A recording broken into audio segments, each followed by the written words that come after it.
কবুল হয়। এখানে হাসিনা এক বিঘত জায়গা বাংলাদেশে খুঁজে পাচ্ছে না, মানবীর বদয়া লেগেছে, মোল্লার বদয়া ধরেছে।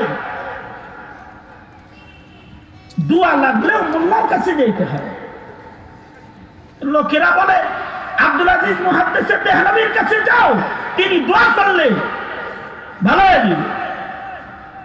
এই লোক হাত ছিঁড়ে গেছে, মুহাদ্দিস দেহলভীর কাছে গেছে, যা কয় একদিন কবরের বাঁশের আচরণ লাগছে, হাত ছিঁড়ে গেছে, কোন ঔষধে ভালো হয় না, আপনি মুহাদ্দিস দেহলভী দোয়া করে দেন যেন ভালো হয়ে যায়।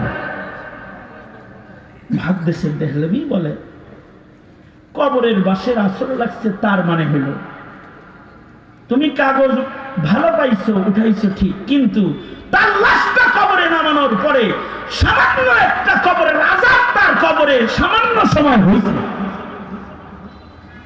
যেই আযাবের আসর বাঁশে লাগছে আর বাঁশের সাথে ছোঁয়া লাইগা কবরের আযাবের আসর তোমার হাতে লাগছে, এইটা দুনিয়ার কোনো ঔষধ দিয়ে ভালো হবে না, মরার আগে আর এটা ভালো হতো না। এই কথা যখন এই লোক শুনছে, এই লোক হাউমাউ করে ঝর্ণার মতো তার চোখের পানি পড়তেছে আর কাঁদতেছে, আর সে বলতেছে আস্তাগফিরুল্লাহ আস্তাগফিরুল্লাহ, ওগো আল্লাহ, যেই কবরে আযাব হইছে সেই কবরের আযাবের বাসা, আযাবের আসর যেই বাসে লাগছে সেই বাসের সাথে হাতের ছোঁয়া লাগছে, এইটার জ্বলন যদি এত হয় না জানি আমি গুনাহ সহ কবরে গেলে আমার কবরে আযাব হইলে গায়ের কেমন জ্বলন হবে।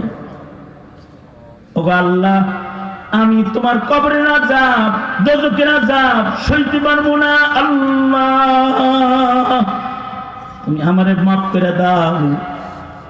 হাউমাউ করে লোকটা যখন কাঁদতেছে, আব্দুল আজিজ মুহাদ্দিস দেহলভী তার ঝর্ণার মতো গড়ায় পড়া চোখের পানি গুলাকে নিজের হাতে মুইছা তার হাতটা ধইরা তার চোখের পানি তার হাতের ভেতরে লাগাই দিছে,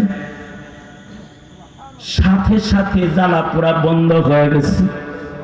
মুহাদ্দিস দেহলভী বলে, এই শাগরেদরা, এই লোকের হাত ভালো হওয়া এটাকে আমার কারামত হিসেবে কখনো তোমরা বলবা না, এটা খাশিয়াতে খোদা বন্দিওয়ালা চোখের পানিওয়ালা বান্দার তওবার কারামত, তার চোখের পানির কারামত, তার চোখের পানি, তওবার চোখের পানি তো অনেক দামি, এটা তো দোজখের আগুন কেউ নিভায়া ফেলি, সেই চোখের পানিটা তার হাতে লাগানোর কারণে আযাবের আসর কবরে ওটা ভালো হয়ে গেছে।